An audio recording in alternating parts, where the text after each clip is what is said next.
Ayan, nagluto ako ng chicken drumstick. Pakadali lang po nitong lutuin at easy lang ang mga ingredients niya. Ayan.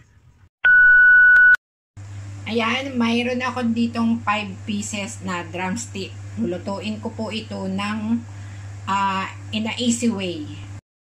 Ayan, yan, may malinis akong tubig. Ilalagay ko lang ito dito. Yan, ganyan. Tapos, ilagay yung luya, spring onion, and then, cooking wine. Ayan. Hintayin kumulo. Dapat malakas ang apoy niya, naka-high heat, kumbaga.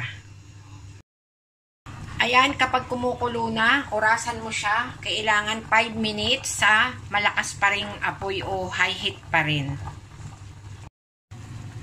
Ayan, habang kumukulo nga pala siya, hindi ko na naipakita kanina. Inalis ko yung bula sa ibabaw.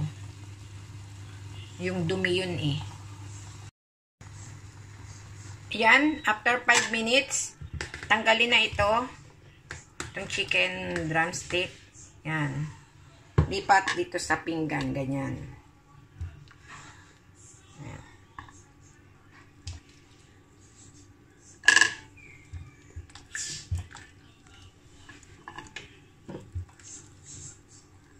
Yan.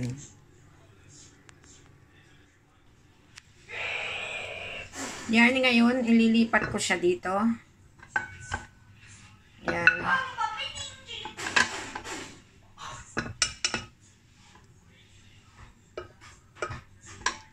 Kabilang kaldero.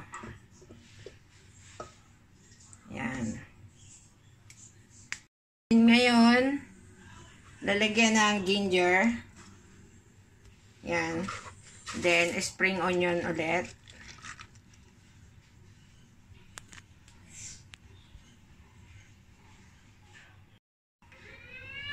Lagyan ng light soy sauce. Yan, light soy sauce. At saka dark soy sauce.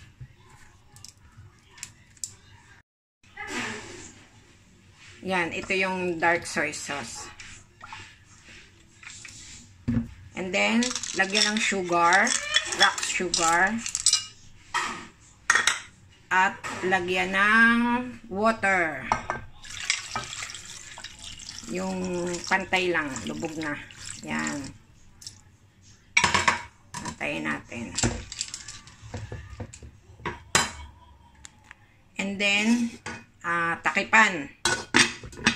Hintayin kumulo. Ayan guys, kumulo na. Yan, takpan ko ulit.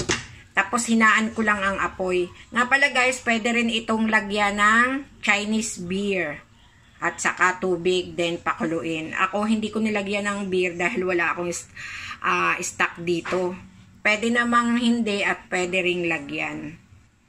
Hinaan lang apoy. Ayan, nahinaan ng apoy, hintayin lang hanggang sa maluto siya. So, syempre, every time to time, i-check. Nga pala, ayan, naalaala ko. Pwede nga pala itong lagyan ng dry chili. Ayan, lagyan ko pahabol. Para ang magiging lasa po niya ay manamis-namis na maanghang. Ayan, kapan ulit.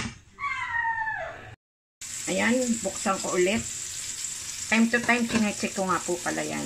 Ayan, okay na siya. Ready to serve na po ito. May kaunti pa siyang sabaw. Pero hindi naman na po importante yan. Hindi importante ang sabaw sa kanila. Pwede namang gawing yung mas tiga pa dito. Pero luto na po siya.